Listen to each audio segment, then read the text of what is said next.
Hi, my name is Harrison Taylor, and this is my educational finance case study for EDL 854. The setting, just to give a little background, small middle school, about 450 students.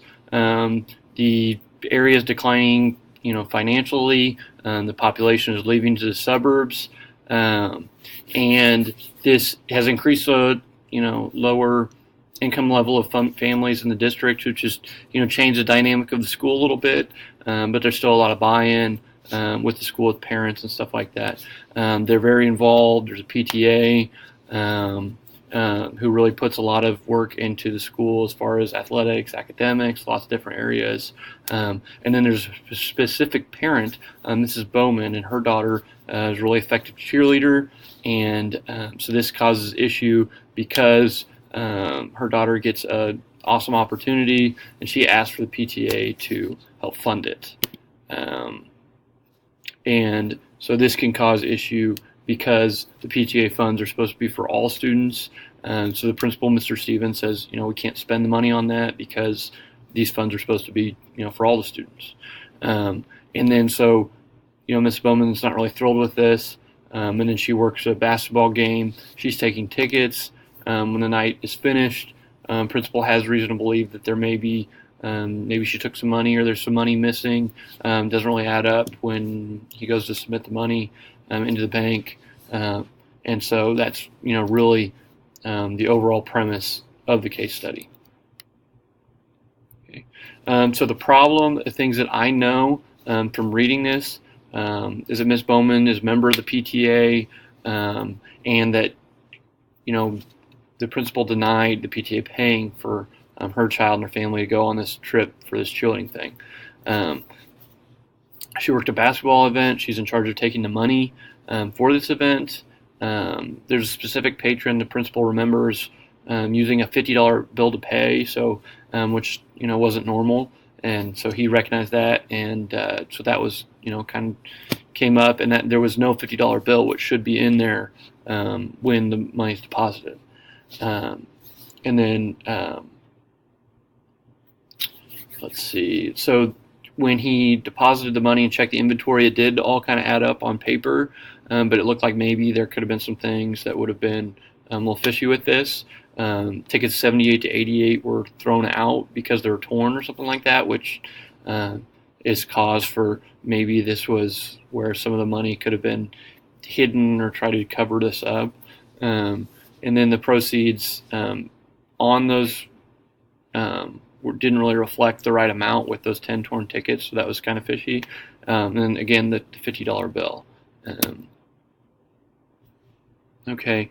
The problem, also things that I would need to know. Was she alone when she was taking the tickets? It doesn't really say specifically. I'm kind of assuming she's alone, because that's kind of what it sounds like, but it doesn't say for sure, which is a big deal. How often does she volunteer to take tickets at games? If this is the only time that there's been something that came up, maybe this has been an ongoing thing, you just don't know. And then I'd need to know what the district and school policies are for taking tickets at these games to make sure, are they being followed? Do they need to be adjusted? Is this not working for the district or for the school? And then, really the overall problem is whether or not Mrs. Bowman is stealing from the ticket funds, what the administration should do, and then if the policies and procedures don't quite fit to prevent this from happening, that's, really something that needs to be addressed for sure. Okay, and then my proposed plan of action, several steps here. Obviously, we want to make sure, I am fully aware, and, my staff of the policies and procedures, and make sure we're doing everything right. Maybe it was, where this mistake had happened. As the administrator, I think, you need to talk to Ms. Dumas to see if the remaining ticket, Mr. Dumas, the patron that turned in the $50, to see if he still has a ticket stub associated with that purchase of the tickets. That would help figure out if there was a mistake. And then also ask Mrs. Bowman if she, get her at the end of the story. Did she receive a $50 bill? Did something happen? try to find the information and ask several parties on that. And then also, if you can confirm there's theft, you need to contact the district and potentially the authorities, and make sure you go through the district administration, make sure you're going through all that correctly. But that might be a step that has to be made.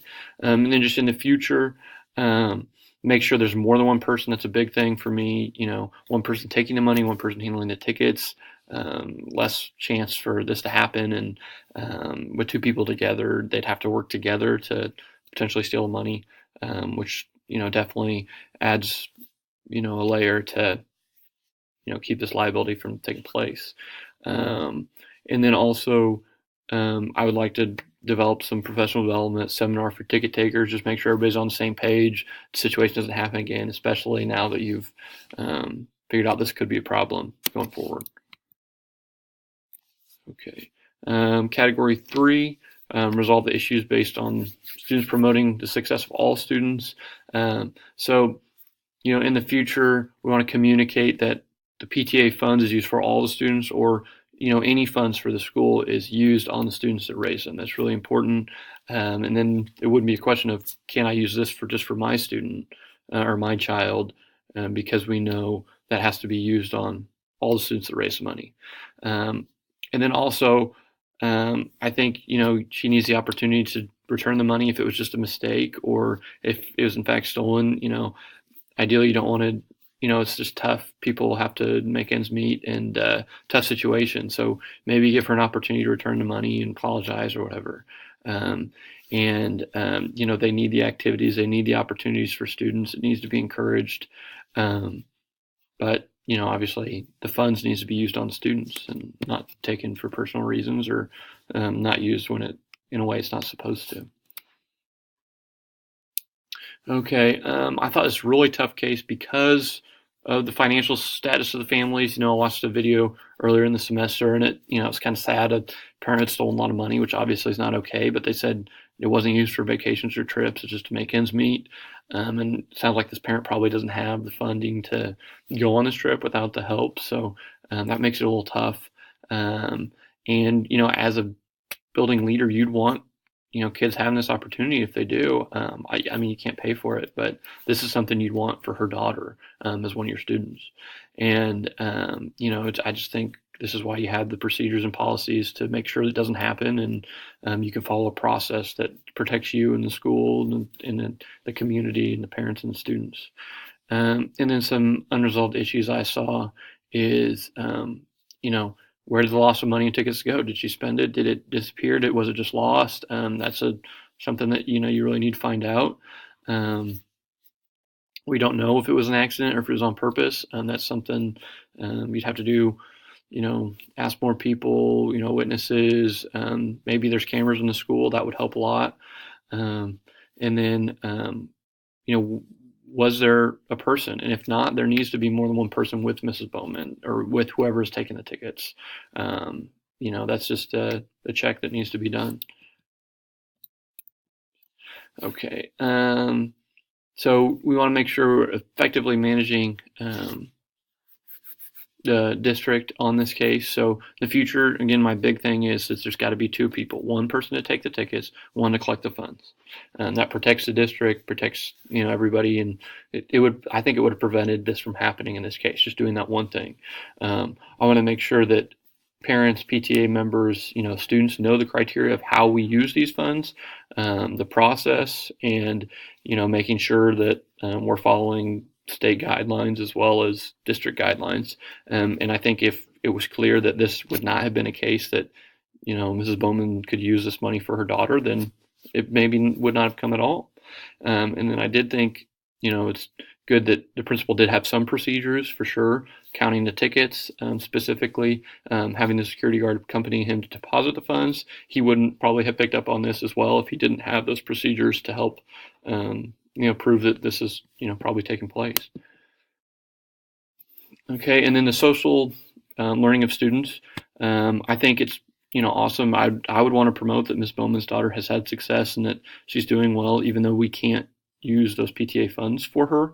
I think it's in the future. I think as an administrator, I would make sure that I'm helping direct where these funds are going, hopefully to benefit as many students as possible to maybe go on vacation or go on, sorry, field trips or, just opportunities for students, maybe purchasing some equipment that helps them, um, grow socially and emotionally in school and provides opportunities for extracurriculars and those types of things.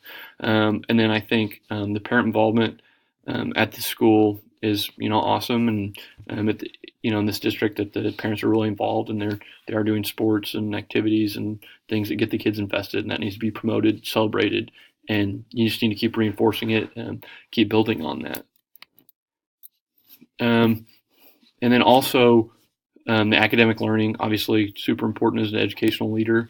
And I think that the sports and academics can go together, and there's a lot of sports and activities talk in this case study. And I'd want to get the sponsors and coaches and the teachers and the parents and the community on the same page and really promoting the student first and athlete second, but also kind of letting them piggyback off of each other to help have as much success as possible. And then also, the PTA had a reading program. I thought that was awesome. And that's something you need to promote, especially at this middle school level. Continue reading and working on those skills that help students continue to progress. And then I thought in this situation, the principal had a really good relationship with students and parents and staff, and he's at activities. And, I think that's awesome that he's there, visual, and quite a bit of buy-in in the district from what I read. And this would be a tough situation to face as an administrator, but one that could happen inevitably. Hopefully, when I'm in that position, that I have proper procedures, policies, and have the right people in place to hopefully not let that happen. So it was an interesting case study, and it's good to go through these complex issues.